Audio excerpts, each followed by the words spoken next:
Dan, I want to transition now, as we kind of wrap up the show, talk a little bit about WWE stock and where it's going to be going forward from today. So over the past 3 years, the shares are up more than five times.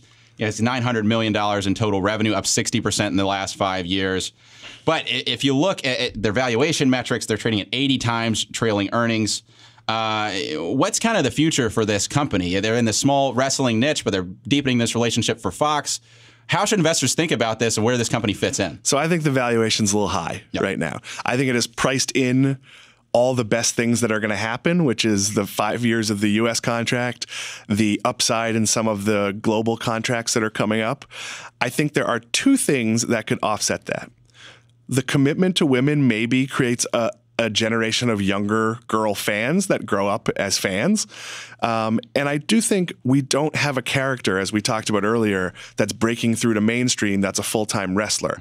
If that happens, if somebody comes out of nowhere and becomes the next Stone Cold or The Rock and is there for 5 or 6 years, there's a lot of room. They're going to run a full house show schedule, whether they're selling 8,000 tickets or selling out. So there is room for a hot act to kind of drive the business. But and we've talked about this before personally, there is a huge thing hanging out there, is that it makes a lot of sense for Fox to buy the WWE. Yep. And they are taking a test run. But if you look, Vince McMahon, who is the creative guru behind all of this, is 73 years old. He has a wonderful wrestling management group behind him. Triple H, the famous wrestler who is married to his daughter, Stephanie McMahon, is proven himself with NXT, the developmental territory, that he understands how to sort of book and put together wrestling programs. He's built a staff under him that could kind of take over the wrestling side. If Fox could take over the business side, you could take a lot of expense away. And from a Fox point of view, would you rather pay $1 billion every 5 years or $6 billion now, or whatever the number would be to purchase it and just own it? We saw it with Viacom and Bellator.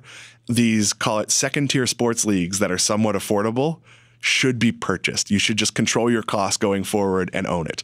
And I think that will be a nice premium should it happen. Not that anyone has said it will, but I'm fairly confident that that's at least being thought about. Sure. And all this is going to, at the end of the day, depend on Vince McMahon, the man who built the company over time, has been, the creative genius behind the company, has created these folks from Hulk Hogan to Stone Cold to The Rock to John Cena. He controls 80% of the voting power of the company, so he's going to decide where we're going. He's also forward. Cashed out $400 million worth of stock to invest in the XFL, a football league that looks a lot more viable given that its chief competition went out of business. Now, you could say a spring league went out of business. That's not good.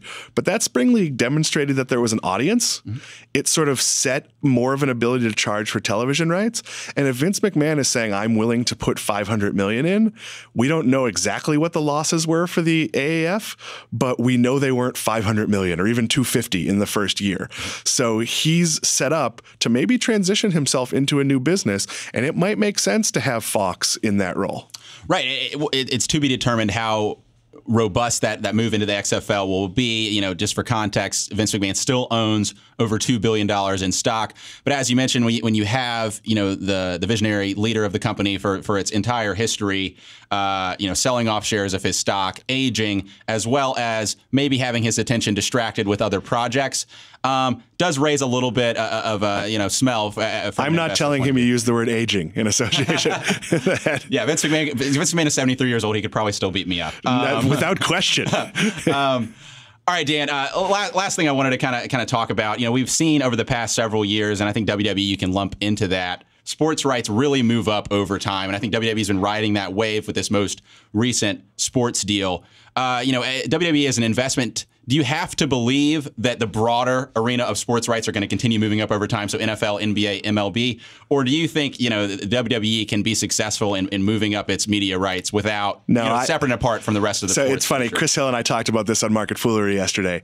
I believe fully that there is not a bubble, that the looming presence of dumb money in the streaming space, DAZN might decide, hey, baseball isn't getting a big enough offer. Fine, we'll triple their money. I think you might see a Sunday Ticket with the NFL move to a different platform, maybe staying also with DirecTV, but also being on ESPN Plus or someplace else. I think as long as you have one extra bidder that the rights will keep going up. Amazon, Facebook, DAZN, ESPN Plus, maybe Netflix someday, maybe some billionaire that we haven't even thought of yet, or some of these fledgling services. You know, maybe when Time Warner launches its series, it decides it needs a top-tier sports property. I am not at all worried about sports rights. Yeah, it's going to be interesting to see how things play out. You know, you had the UFC deal with ESPN. It seems WWE could fit in a similar role there, something we're going to continue to watch over time.